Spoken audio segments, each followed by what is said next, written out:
Well, hello. My name is DeGrow Girl, and for God knows how long, I'm going to be 100%ing Rune Factory Force Special. This is going to be a multi-part series in which I'm going to get all the Steam achievements for the game, some of which are as simple as shipping my first item or catching the first fish, down to the most difficult and time-consuming achievements such as shipping every single item in the game. Yes, every single item. Having a child, which takes ages to do if you've played these games before, or Story of Seasons, and then gaining full friendship with every single NPC among many other Steam achievements. So, full disclosure, I've played roughly 80% of this game before in the past on my own time, years ago. I got so burnt out by the grind of this game that I put it down and never picked it back up.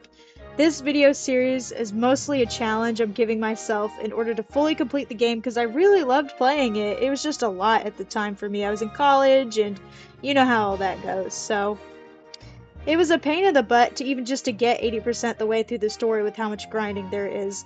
Beware, I'm going to complain a lot, and if you like that, cool. If you don't, I'm sorry, but I'm a certified complainer. So, we're gonna have an absolutely amazing time doing every single thing there is to do in the game. Besides that, I'll keep the spoilers down to a minimum. I'll try not to let anything loose. Without further ado, enjoy watching the grind of Rune Factory 4 Special. See, he's yawning because he's tired of me talking. I get it, dude. And enjoy watching me simp over fictional men that do not exist, because I do that in every single one of these games where you get married. I just love it. Anyway, let's go ahead and go. Okay. Hey, spring day 1. Wake up, it's the first of the month. Selphia. Going to the town of Selphia. I remember this. Oh yeah, I'm flying high. No, I don't want to be a male character. No, I'm a woman. Ah, these games forcing you to pick stuff. Gee, I forgot about this part. It's like Animal Crossing, where you have to like choose, oh, cool or cute. I'm like, come on, we're so past this. This is 2025. So, allow me to explain what's going on in the story from the initial cutscene. Otherwise, we'd be sitting here for like literal hours going over the text. We aren't playing this game for the lore. What'd you think this was? We're trying to beat it. Jokes aside, I really do enjoy the story of the game. Basically, what's going on is that our character is on an airship on the way to Selphia to give a gift. The airship is then hijacked by some goons, which then conk us over the head and render us unconscious. When this happens, a bunch of shards get broken off of this purple object that we have and it falls off the airship.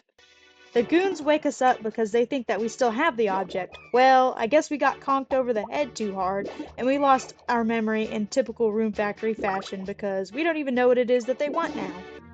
These two amateurs thinks it's a good idea to lean us over the side of the airship in order to intimidate us into spilling the beans on where the object is despite us not knowing where it's at. Upon interrogation, one of the goons accidentally knocks us off of the airship entirely, and we miraculously fall through an open ceiling and our landing is broken by a big dragon. Also, that is impossible, what just happened, but it's a fantasy game. Oh, I missed this dragon. I love this character. I think I still remember the favorite gift. Oh, bonk. Upon crash landing on Venti, everyone is alarmed as to how we fell from the ceiling and what happened. Luckily, we are alive. However, we still don't know who we are or why we're here. We come to meet Volcanon as well. He's a servant of the dragon. He's extremely suspicious of us, but Venti allows us to at least explain ourselves and tell them our name, which I fittingly chose, Goral. I picked out my birthday, and I'm born like right in the middle of fall, so I chose fall 18 in order to reflect that. I'm just a girl, man. Just a girl. Girl. Gee, I can't even say it right. It's just.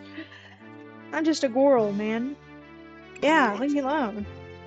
So magically, upon telling them our name and our birthday, Volcanon is like, Oh my god, you're an actual person and not an intruder? I am so sorry. And then we basically learn that he's a giant crybaby and he's a good guy. He's actually one of the sweetest characters in the game. By far, one of my favorites at least. And then Venti and Volcanon confuse us for being a princess that's supposed to be coming soon. We are pretty adamant as a character that we are not a princess, and our name is definitely not Arthur, which is a dude's name, spoiler alert. After some back and forth conversation between Venti and Volcanon, we get escorted to our room under the impression that we are a princess despite our saying that we're not. We get a tutorial, which I then skip, same as in the intro cutscene for combat, and then I'm basically forced to go to bed, the biggest sin in any game. How many save files are there on this again? Oh, there's quite a few. Oh shoot, they're just loading more. Oh lord. Well, at least I don't have to worry about that. Hold up. Is it tweaking out? Oh. It's like me to freaking mess up the game on the first save. I wanna go do exploring, man. Let me explore.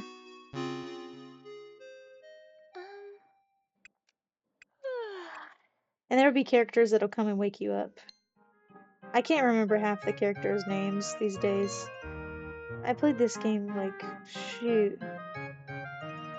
God, what was it, 4 or 5 years ago? I mean, it's much older than that. Oh yeah, Sleepy Girl. She's basically me.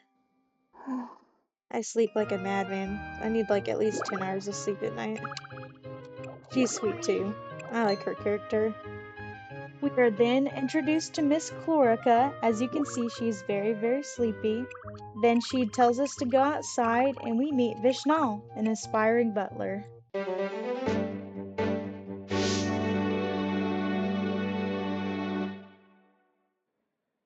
Good morning. Vishnal. He's a chipper guy. He's a nice fellow. I've been waiting for you. I've been waiting for you. Sorry, I'm not into long hair, man. Yes. Once it touches, like, the shoulder, it's too Amazing. much for me. I like having long hair, but I need a middle part. Vishnal gives us a rundown on how the farm works, how monster taming is like, how the shipping bin functions, and all that fun stuff. I immediately start finding all of the forageables on the ground and throwing at least one of them into the shipping bin in order to start chipping away at that everything shipped achievement. Trust me, the earlier you start, the better. However, I do need to make sure that I'm not shipping absolutely everything because I need certain materials for food and for the inevitable armor and weapon grinding. If you know, then you know. So you'll see me keep at least one of each item in order to make sure that I can use it either for shipping or crafting, whichever I need to do first, because some of these materials will be coming like as easy as oxygen in the air and some of them will be, a grind. It is what it is. You will also notice that I'm keeping all the weeds because I need to use it for fertilizer later on. You won't be able to get as many spawn of weeds on your farm since you fill it up so quickly, so it's important that you gather as much of it as you possibly can because that fertilizer goes quick. It's easily accessible in the farm without going into dungeons, so it's best to use it while you got it. I take the time and plant some of the first turnips I get as well. After reporting back to Vishnal, I get to name my farm, which I cleverly call it Goral. Then I have to report back to Venti in the main room. Venti then offers to restore her memories, however, despite her best efforts, she is unable to do so. Then she just says to give up on it and just live here forever, as if that's not creepy at all. Our character is like, nah, I'm gonna figure out who I am at least. We then meet everyone in the town. I'm gonna make a conscious effort in order to try and talk to the majority of the NPCs each day, that way it's easier for me to build up their friendship levels. Then we see the cutest character of all. I love the redhead. I'm sorry. I love the redheaded man. He's so cute. I remember him. He's so adorable. We are then introduced to Arthur, the prince that they were actually waiting for. Although, I like to call him King Coconut Head. I mean, look at him. Doesn't that remind you of something? Well, it looks like my prediction came true, and we are not, in fact, Princess Arthur. However, we might as well be, considering he wants to shirk off all of his duties onto us. We then, for some reason, proudly agree to be the acting princess in place of Arthur because, lore. What? Hello? It's just, oh my god, that was the right answer. Jesus very Christ. Nobody's gonna respond to that? Okay. Venti then says that we have to be a good stand-in princess and go to the request box and fulfill requests for the townsfolk. So we do that. And of course, in true ADHD fashion, I get sidetracked by talking to the NPCs and get their opening cutscenes, which I would never miss for the world because some of them are quite interesting, as you'll see here in a minute. Here's a cutscene. I like to meet all the characters early on so I can get those friendship points quick. Aww. Things done. Now we get a formal. Bro, are you smoking a cigarette?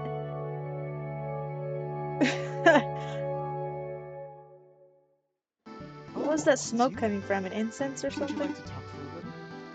So now we've both formally met Margaret and Arthur prospectively, and thank God I got through all these introductions because I'm so ready to get this request done. So we finally made it to Eliza now. So Eliza is a fully sentient being. Don't ask how or why. She just is. And she's a big pain in the butt because she only lets us take one request per day. I think it increases later on. I'll have to double check when we get to that point, but I just want to be able to grind everything out, Eliza. Gee.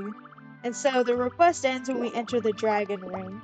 Don't worry though, because our efforts as acting princess will be greatly rewarded here shortly. Dragon room? Yes, Yes, ma'am. Here we're getting a tutorial from Arthur going over how princess points work. So, basically what princess points are is a reward for completing requests. We, of course, will be completing every single request in the game, so we will be in no shortage of princess points. It's important to get them early on though, because you'll need them for all the recipes in the game. You have to unlock licenses in order to get certain cooking and crafting equipment so we can ship everything in the game. They also offer a lot of really good storage and backpack upgrades, as you can see from our first use of them here. So just like the backpack upgrade, we can also use princess points in order to purchase festivals in order to increase the tourists and the money going into our town.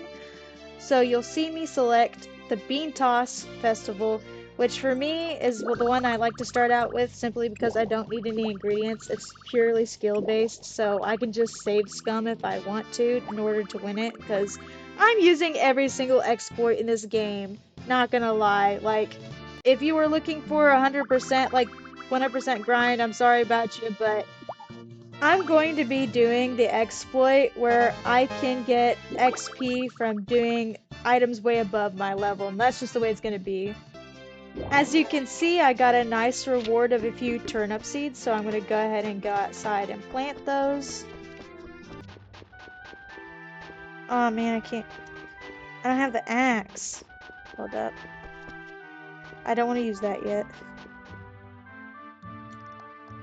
Oh wait. I have to switch back and forth between the sword too. I miss the quality of life updates. I miss it. I'm keeping these weeds on me because I can't remember when you get the fertilizer bin, but you do get it relatively quickly, I feel like. So, another thing I'd like to explain is the way that levels work in this game.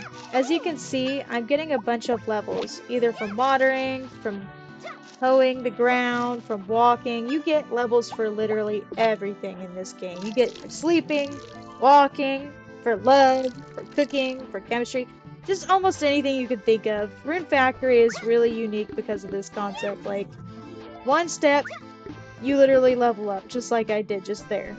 And I really do appreciate that about this game, especially because we're gonna have to get to level 1000. Yes, 1000! in order to get that achievement for the game. So I'm really looking forward to whipping my butt and getting these levels done. So after planting the majority of my turnips, we finally get our formal introduction to my sweetie pie, Doug. Aww, here's my favorite one.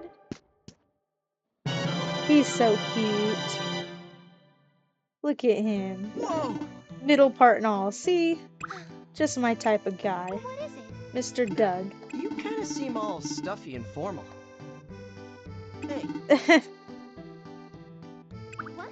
hey, I like Doug. yes. He's probably the one I would have married in my last game, but I might make a different choice this time. Right. I work here in the general store with Granny Blossom, if you've met her. See ya. He's cute. You're gonna hear me say that at least 1,000,000 times. So here you'll see me walking around the town, talking to people that I haven't spoken to today, meeting new people. Here you'll see me meet Keel, so here is his little introductory cutscene. Oh.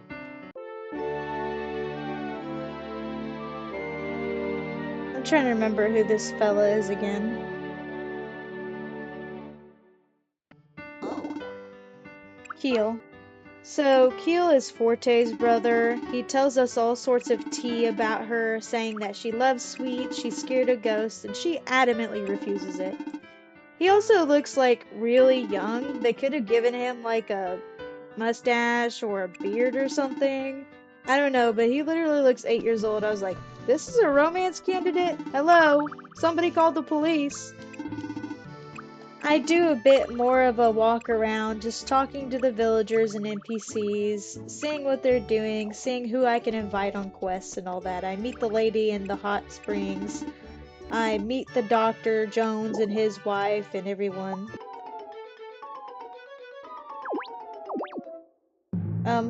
Hello, game? What was that about? That was just perverted. That was something. What? Why did she just sit on her freaking camera? I guess not everybody would be complaining about that, but that was just silly. Yeah, some of the cutscenes in this game, like I said, are fairly interesting like that. Oh god. He is so weird looking. Just a girl, and he loves food. You can give him any food and he'll love it. And there's a different one of these weird looking dudes in every single game. Yeah, you could say that. So Porcaline is actually going to be a fairly important character later on. Yeah, he's a bit odd, but the dude sells recipe bread, which we need in order to complete all the recipes and ship them. So you'll see me buy recipe bread from him later on, as well as equipment in order to make more recipes. I'm not going to be stupid this time. Okay, now we get her formal introduction. Take a drink of my Coke Zero.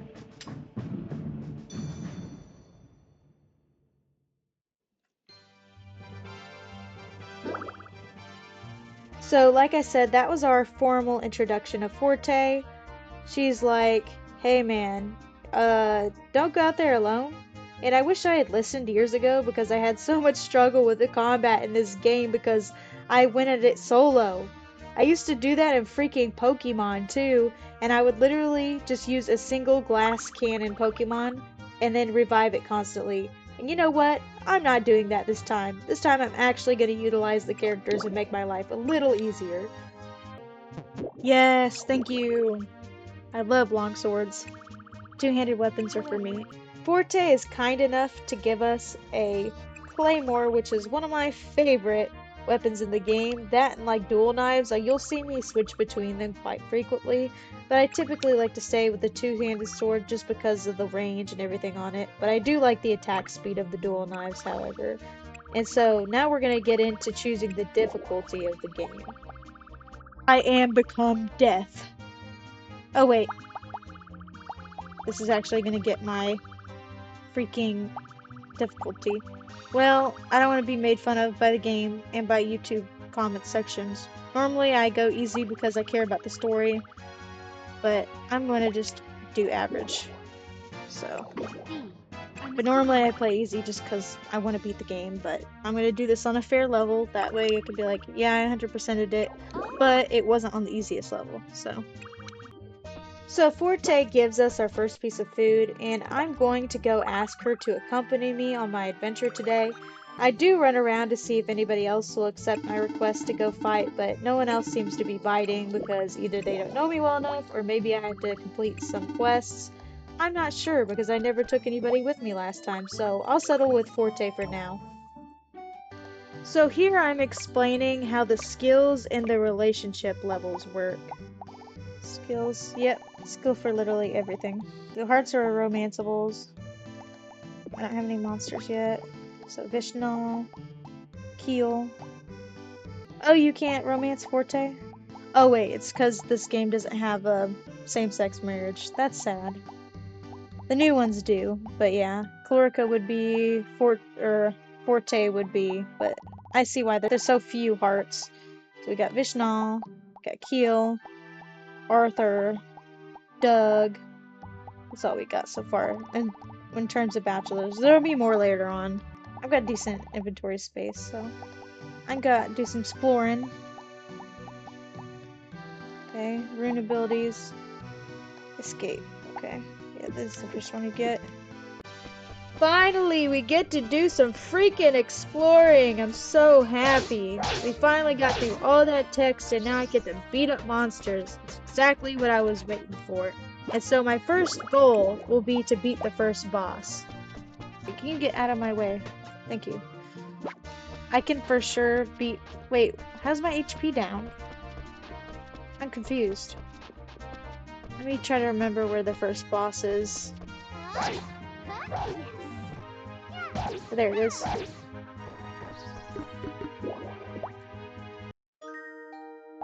Oh gosh, I messed it up.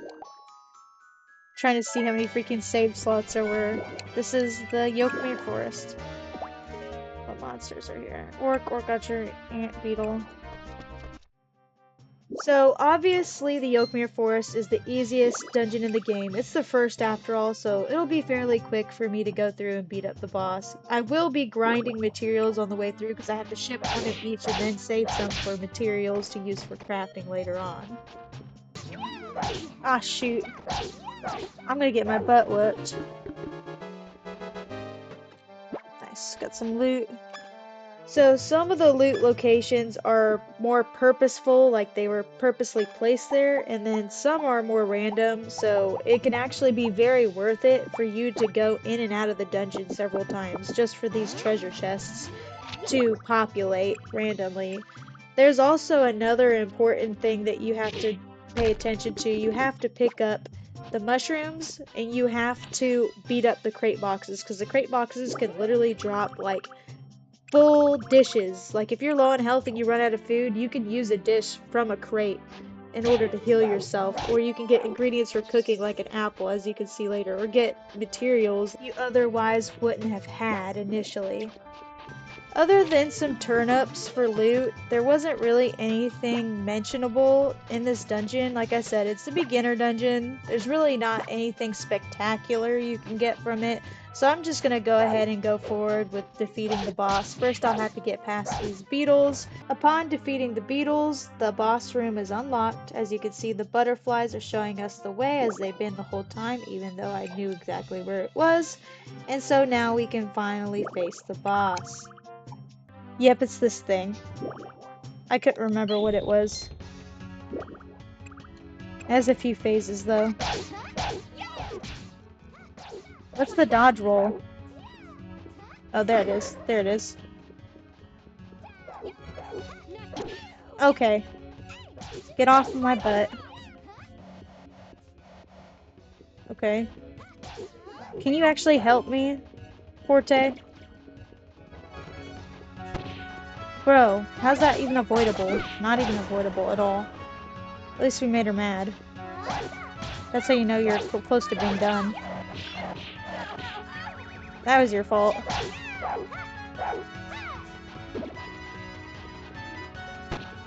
You always get hit by that, it doesn't matter. I forgot. I keep wanting to hit X for the fight. Let me get my butt whipped. I need to get a medicine stand right away. Oh, it just makes you slow. It doesn't actually hurt you. Get beat. How come I'm the one that took all that damage? The heck, Forte? Here your weight, dude. Upon defeating the boss, we notice that a little green-haired girl is laying on the ground, and she's injured, and so we have to take her to the Joneses for treatment. Here comes Doug, just walking around in a random dungeon. Oh yeah, I was just nearby. Nothing interesting about that. Just me. Actually, I just missed you. I'm convinced he misses me. Just wait until he's wandering around locked up in my basement. Well, you know, just Gorley things after all, nothing crazy. After taking the green-haired girl over to the Joneses, we have to then go tell Venti everything that happened upon defeating the dungeon boss. I need a freaking storage chest. That's what I need, because my inventory is gonna get full real quick. After Venti gets done nagging us for going into the woods, she basically tells us that we are an Earthmate and that's why we were able to save the green-haired girl. And if you don't know, an Earthmate is just a person that's able to channel the runes inside of the soil in the earth that's in this game. It's basically saying that, oh, you're the chosen one. And man, Venti talks a lot. And legit, I have to skip over so much of the dialogue because this recording with all the dialogue was literally 2 hours long. Like, it's unreal how much dialogue is in this game. So I'm going to do my very best to at least give a synopsis of what's going on because I can't sit here and show every single little thing if I'm going to make sure that this series gets completed. So basically, Venti and I talk about the green-haired girl. If she's okay, she hasn't woken up yet. In game, it's going to take at least 2 or 3 days for her to be up and operational and able to be talked to, so it's going to take a minute. That's okay though, because guess what? I still have my one request I can do per day. And I'm going to be slamming this boss literally every day to get the drops, so that way I can continue to get all the shipping items and I'll be able to tame the boss later on, which my goal is, and it's a personal goal of mine, to tame every single boss that is tameable. I gave up on trying to plant those turnips. There weren't any more open spaces. I'm just gonna sleep. The turnips will keep coming. The farming will keep coming. It's early game, but I'm not too worried about money and stuff right now. The farming aspect is really just kind of like, yeah, it's a big deal, but it's not like everything, so I'm not gonna worry about it too much for now. I want medicines. Let me actually see if I wanna... 8 a.m. Let's see if I wanna ship more things. I've already at this point got my inventory management, my shipping bin plan taken care of. So right now I am just taking one of each item that I have not shipped yet and putting it in the shipping bin for it to be sold at 8 a.m. So I go ahead and water all my turnips, then I go over to Eliza and take my new request, which is to put down a piece of furniture, which is a chest, thank God, I was so ready for that.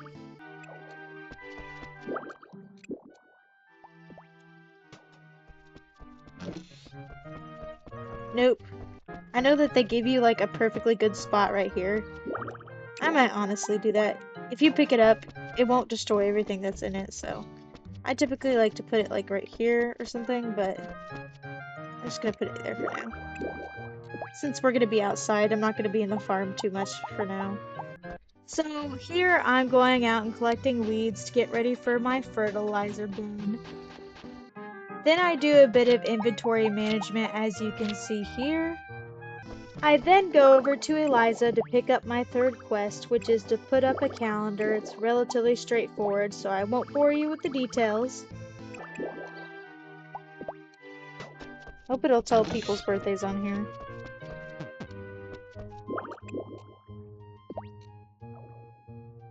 Okay. New Year's Day. Bean toss. It's next week. Good. Fishing frenzy. I'll get the rod by then. Spring harvest festival. I'll have to win that, so I'll have to actually create some good quality stuff. But I need the refrigerator as fast as possible. And so the reason why I say we need the refrigerator is because you can't store food items in the storage. It has to go in the refrigerator. So it's a way that the game uses resource and space management to kind of make it a bit more complicated. Like you can't just toss turnips in the storage. So we have to invest in that refrigerator later on. So I'm going to go ahead and do the rest of my daily greetings to everyone in the town. Then I'm going to go out to the dungeon and get to grinding. Before I do that, though, I went ahead and got the cooktop stove and I bought some recipe bread from Porkaline. Finally, some more exploring! This time I'm focusing more or less on grinding and picking up scavengeables and forageables like this medicinal herb. It's really important for creating medicines later on, so it's better if you pick up them now rather than later. Let me go down this way this time. Yep. We'll get stronger and we'll get better weapons along the way too. Oh yeah, and the monsters respawn if you go back in the room. It's kind of a pain. Dude, get out of my way. Let me pick up the antidote grass. Gee, these NPCs are annoying sometimes. Oh wait, leads to the same place. Hold up, does that actually take RP to hit? One moment. I'm hungry. Well, that sounds like a you problem. Should've ate before you left. So from here on, I go back into the dungeon and I'm looking for things I generally haven't found so far. So these ants were really cool because I was able to find some lumber. But I need to go back to those beetles from earlier because they dropped an item I only got one of. So I would like another to send in the shipping bin.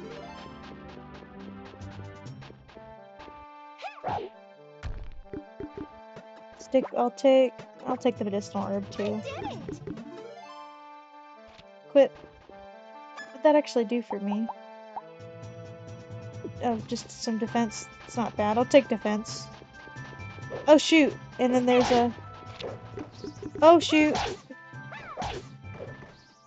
I'm taking that. See, these things just randomly freaking pop up. And it's easy to grind materials, at least since everything respawns.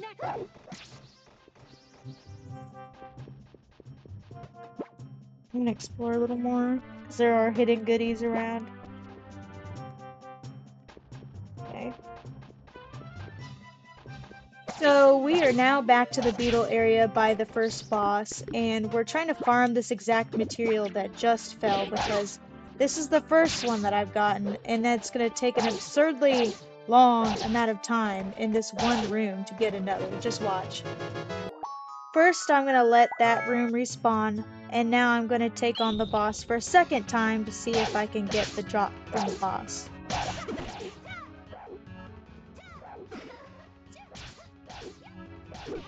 As you can see, I'm already doing way better than the last time. Dude, why does the dash literally do nothing?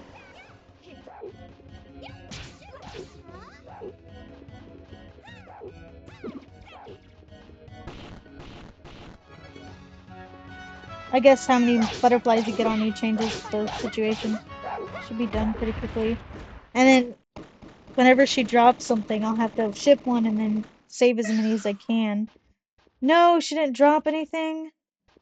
Oh, that's annoying. I don't want to save scum. I'll have plenty of days that I can come back and fight her. I'll be fighting a lot of these bosses. So the rest of the time in the dungeon, I'm literally just grinding. It's the same old stuff, rinse and repeat. I will show you, however, how long it took me to get a second one of those items I got from the beetles. Just watch. Actually, I should go check on the lady. I want to get another one of those claws that one of them dropped. Must be a rare drop. Come on, spawn more.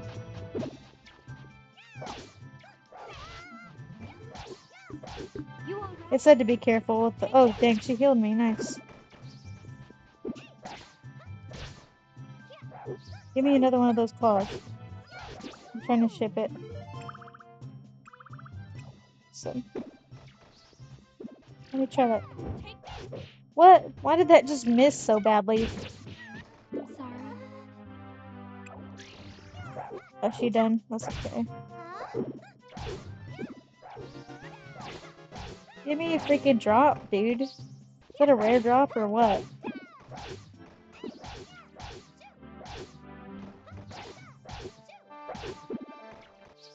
Please drop that freaking claw.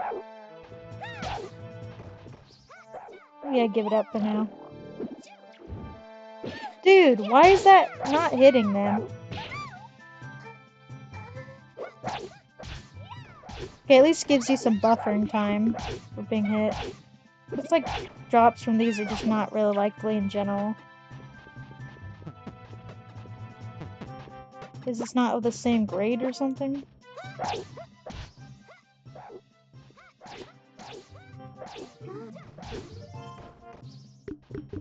Okay, there we go. Thank God. Yeah, I have no clue why it took that long, but it's kind of crazy how I destroyed the portal they were coming through, and then it was literally the last mob that had it. That's just wild to me.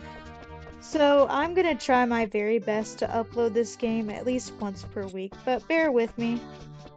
Anywho's, I'm gonna go ahead and go to bed in this game, save, and leave it for the next time. Thank you so much for watching. Don't forget to like and subscribe, and see you later!